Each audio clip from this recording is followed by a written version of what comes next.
Good afternoon students. इस video के माध्यम से हम लोग तुलना सूचक वाक्य एक नए चैप्टर की शुरुआत होगी, जिसके द्वारा दो व्यक्तियों या दो वस्तुओं के बीच तुलना की जाती है। कंपैरिजन का, ऐसे वाक्यों से तुलना यानी कंपैरिजन का बोध होता है। सीता उतनी लंबी है जितनी राधा, यानी दोनों के लंबाई की तुलना की गई है, दोनों बराबर हैं। यानी यहां पर कहा जा रहा है सीता उतनी लंबी है जितनी राधा, यानी लंबाई की तुलना की गई है, यानी उसके गुण की, कि इनके गुण में समानता है, लंबाई के गुण में समानता है। Sita is as tall as Radha, Sita is as tall, tall लंबी, एज राधा।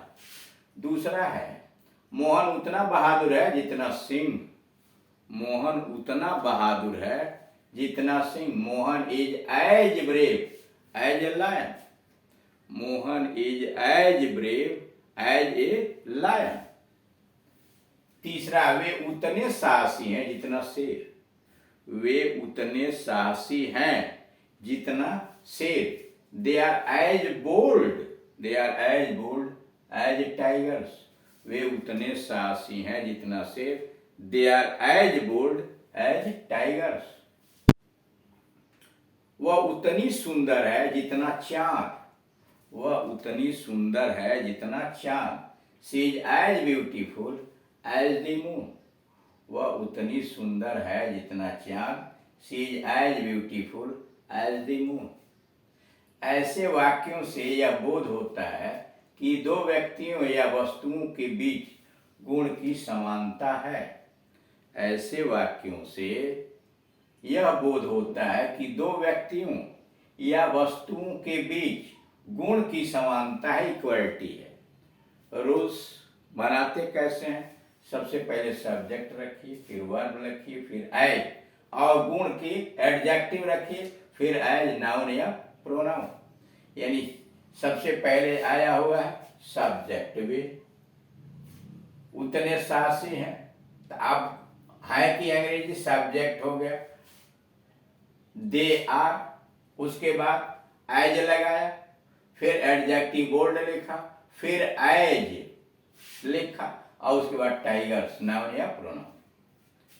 अब एक दूसरा नमूना, सीता उतनी लंबी नहीं है जितना राधा, सीता उतनी लंबी नहीं है जितनी राधा, यानी दोनों के लंबाई में डिफरेंस है, अंतर है, इन्फीरियरिटी है।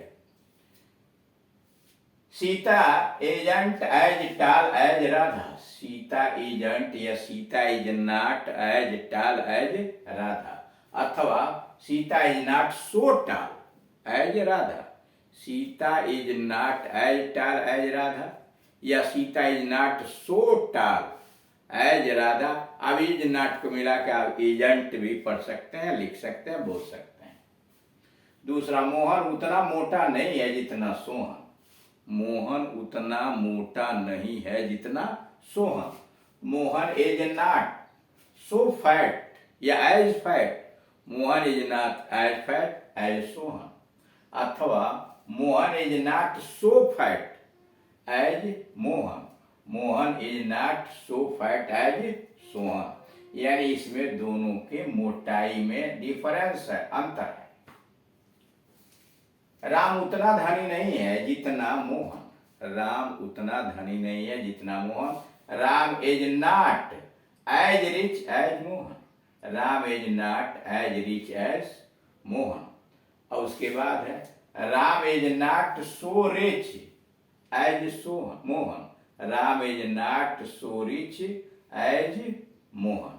ऐसे वाक्यों से यह बोध होता है कि दो व्यक्तियों या वस्तुओं के बीच गुण की असमानता है, इन्फीरियरिटी है। ऐसे वाक्यों से यह बोध होता है, यह पता चलता है कि दो व्यक्तियों अथवा वस्तुओं के बीच गुण की असमानता है, इनफीरियरिटी है। अब बनाने का नियम क्या है, रूल्स। सब्जेक्ट लिखिए जैसे राम, वर्ब लिखिए इज, नॉट लिखिए नॉट, एज एज लिखा, उसके बाद एडजेक्टिव लिखा रिच, फिर एज लिखा, उसके बाद नाउन और प्रोनाउन। ठीक, पहला है सब्जेक्ट लिखा राम, वर्ब लिखा इज, नॉट लिखा दिया हुआ नॉट, उसके बाद एज लिखा, फिर एडजेक्टिव रिच लिखा, फिर एज लिखा, नाउन या प्रोनाउन लिखा। दूसरा फार्मूला है कि जहां सो आया है, एज आया वहां सो लगा लीजिए। तो सब्जेक्ट लिखा, वर्ब लिखा, नॉट लिखा, so adjective plus as plus noun या प्रोनाउन, मतलब Ram is not so rich as Mohan. Note, आजकल बातचीत में नॉट ऑल दैट, आजकल बातचीत में not all that plus adjective का प्रयोग धड़ल्ले से हो रहा है। आजकल बातचीत में not all that plus adjective का प्रयोग धड़ल्ले से हो रहा है। जैसे यह उतना महंगा नहीं है, यह उतना महंगा नहीं है। It is not all that dear, it is not all that dear. कह रहा कि आजकल स्पीकिंग इंग्लिश में बोल चाल की अंग्रेजी के अंतर्गत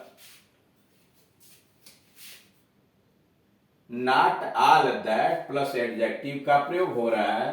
जैसे यह उतना महंगा नहीं है, it is not all that dear. दूसरा, यह उतना ऊंचा नहीं है, it is not all that high, it is not all that high. पर तुलना करने के लिए नॉट सो एडजेक्टिव का प्रयोग होता है, लेकिन जब तुलना करना होगा तो नॉट सो प्लस एडजेक्टिव का प्रयोग करना पड़ेगा। जैसे नीचे उधर दिया हुआ है,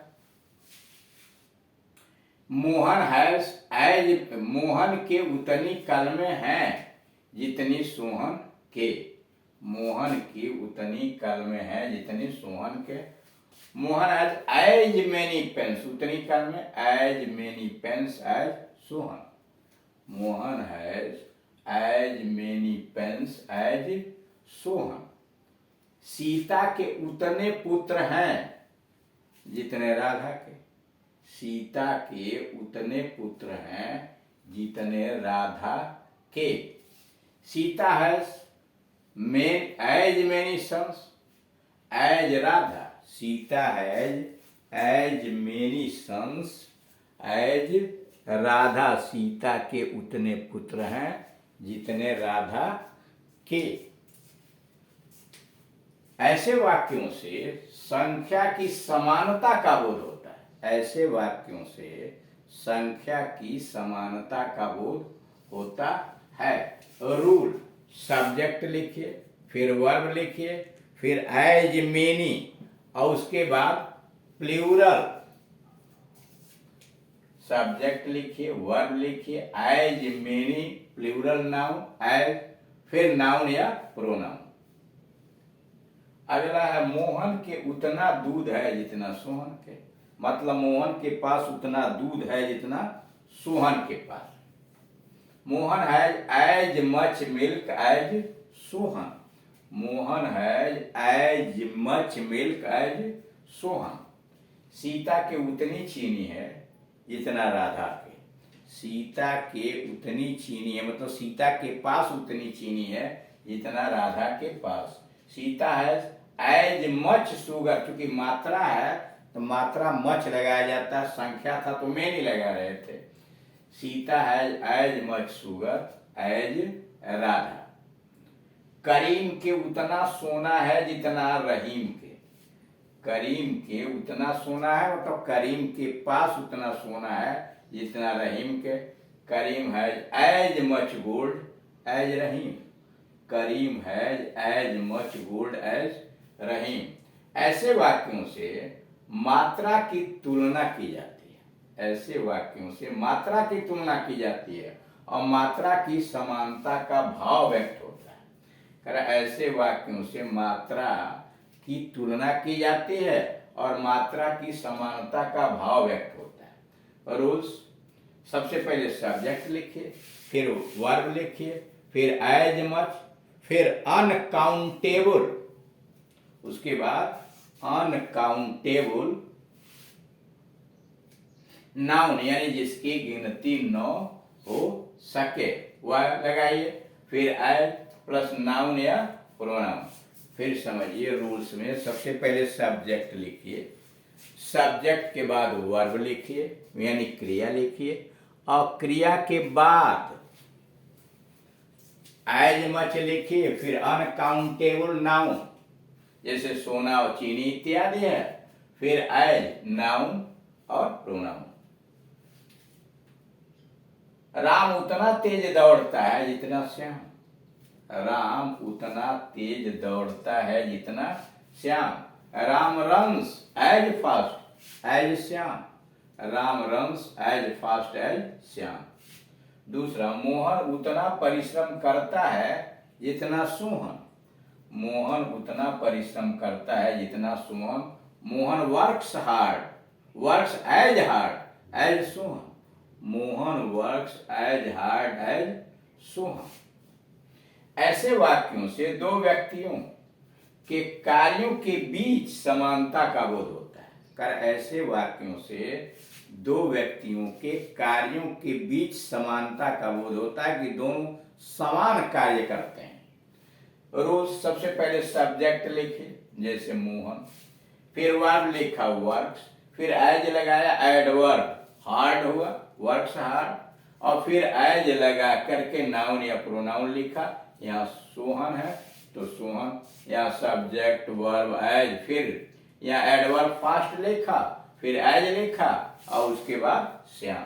तो इस तरह से आपने देखा कि तुलना सूचक वाक्यों के अंतर्गत दो व्यक्तियों या दो वस्तुओं के बीच उसके गुण की या अन्य चीजों की तुलना की जाती है। यह तुलना दो व्यक्तियों या वस्तुओं के बीच संख्या की भी हो सकती है और मात्रा दोनों रूप में हो सकती है, और उनके असमानता का भी तुलना किया जाता है। Thank you.